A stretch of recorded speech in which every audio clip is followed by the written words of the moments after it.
Many men follow the same diet, put in similar effort, and still get very different results. One loses fat quickly. The other struggles, stalls, or even gains weight. This difference is often explained as motivation, compliance, or genetics, but those explanations overlook what actually determines outcomes. Metabolism is contextual.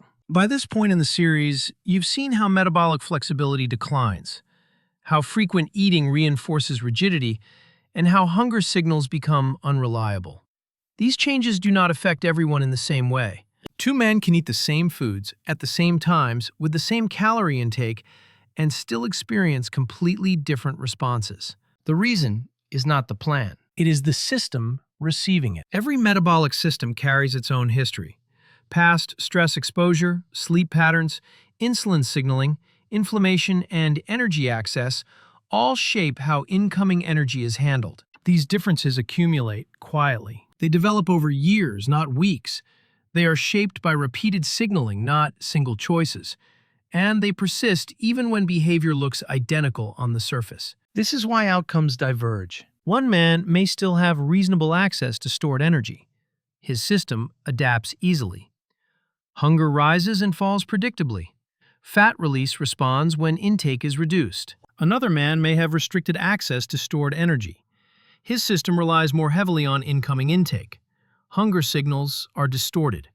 Fat release is suppressed, even when effort increases.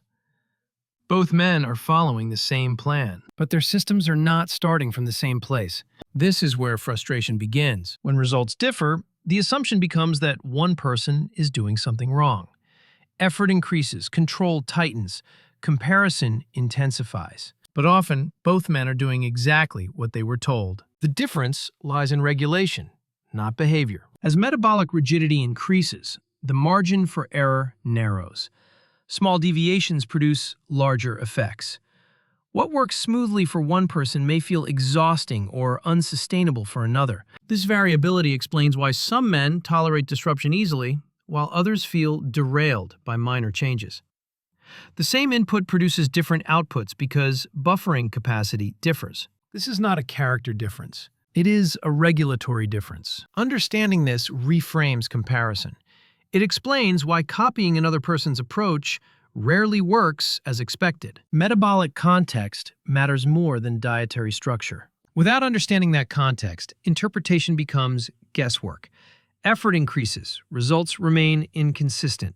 Frustration grows. This is where guidance becomes necessary. Not because information is lacking, but because interpretation is. In the next video, I will explain why willpower fails when regulation is off, and why effort alone cannot override metabolic signaling. On this channel, I explain metabolism using medical science. This video is for educational purposes only. This is not medical advice.